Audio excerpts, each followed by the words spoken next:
Hey everyone, it's Sunday, so that means it's time for another edition of Storytime. This week I have a Malaysian cat gecko with me.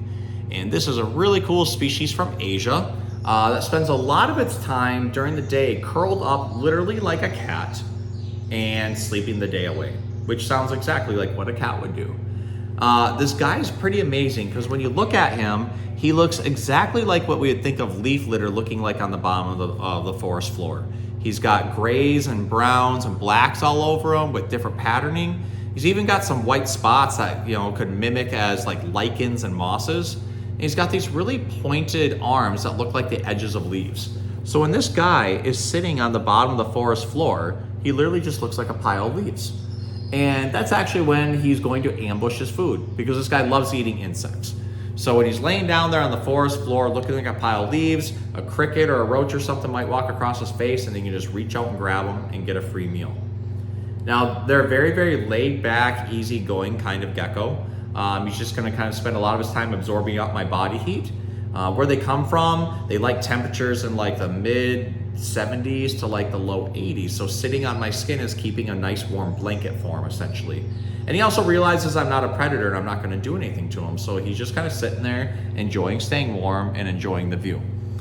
Now, he's got kind of a pointed face and a very, very long body, which is a little bit different than what we think of when we look at geckos. But this is because he's an older type of gecko. A lot of times when we talk about North America versus South America and then Asia and Australia and everything except from North and South America is considered old world, which means a lot of the animals there are older versions of some of the species that we see today. And this Malaysian cat gecko is really no different than that.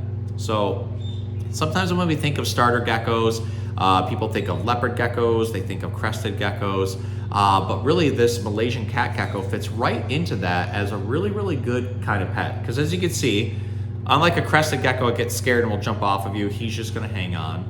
And unlike a leopard gecko baby that may get really frazzled and take off running, he's still just kind of sitting there taking it all in. And even as I touch his tail, which is slightly prehensile, he's just kind of curling it up around me and trying to find a nice safe spot for it. And he's just crawling right back around to the front of my hand again. So, he's a really, really cool gecko. You always gotta wonder what an animal is thinking when we're handling them, how long it takes them to figure out that like, I'm not a predator and I'm not gonna hurt him at all.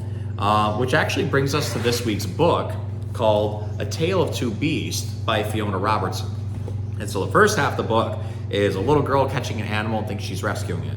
The second half of the book is actually from the animal's perspective of how he felt like he's being attacked by the little girl. But it's got a really good happy ending. So we're gonna go ahead and we're gonna get started on reading A Tale of Two Beasts by Fiona Robertson. So, I was walking home from Grandma's house through the deep dark woods when I spied a strange little beast. He was stuck up a tree and whining sadly.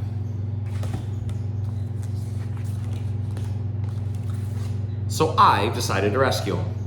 I will call you Fang, I told him, and I wrapped him warmly up in my scarf and safely carried him home. I gave him a lovely bath and a gorgeous new hat and jumper and a delicious bowl of fresh nuts. I made him a beautiful house and gave him Lord Rex to play with. I took him out for long walkies to keep him fit and healthy, and I showed him off to all my friends who loved him nearly as much as I did. But for some strange reason, the beast did not look very happy. In fact, he was looking rather hot.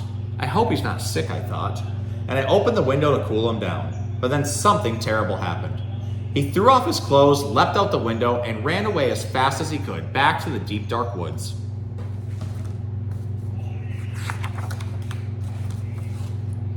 I wanted to go look for him, but Mama had other plans. Tea time, blah. Bath time, ugh. Bedtime, grr. I couldn't sleep. I missed the little beast and wondered if I would ever see him again. But then a furry shadow appeared at the end of my bed. The strange little beast had returned, and he seemed quite pleased to see me, and I began to think that maybe, just maybe, he wasn't that strange after all.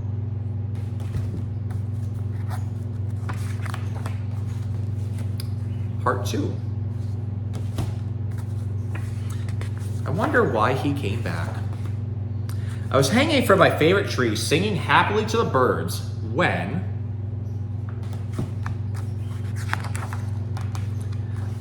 I was ambushed by a terrible beast. She growled at me and tied me up and carried me off to her secret lair.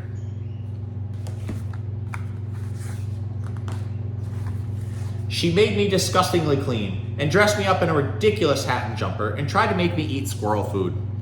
She kept me in a tiny box with nothing for me to do and nowhere for me to hang from.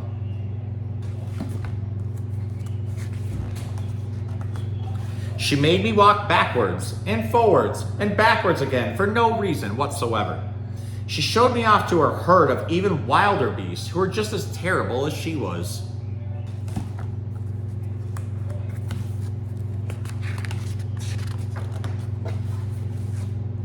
I had had enough. I made a cunning plan and put it straight into action.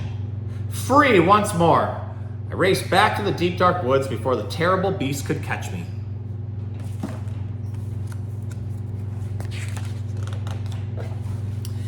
It was peaceful in the deep dark woods. A bit too peaceful perhaps. And also a bit wet. In weather like this, one could do with a nice warm hat. I stuck back to retrieve it under the cover of darkness.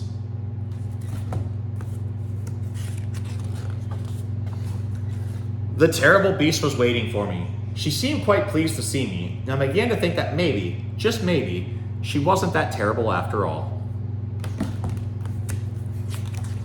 The end. So this is a great book about perspective. Everything in life is about perspective and the way that you look at things, and sometimes it really helps to look at things from somebody else's point of view. You may think you're right about something, and you may be absolutely convinced that there is no other point of view, but you always have to have some empathy and look at it from somebody else's point of view, and that helps you understand the whole situation. So, The Tale of Two Beasts is a great example of being able to look at a situation and look at it from two perspectives and try to figure out which one is right. And sometimes it's a combination of both, but literally, you just have to step into somebody else's shoes. So, hope you guys learned a lot about our cat gecko friend, and I hope you enjoy reading A Tale of Two Beasts. We'll see you next time.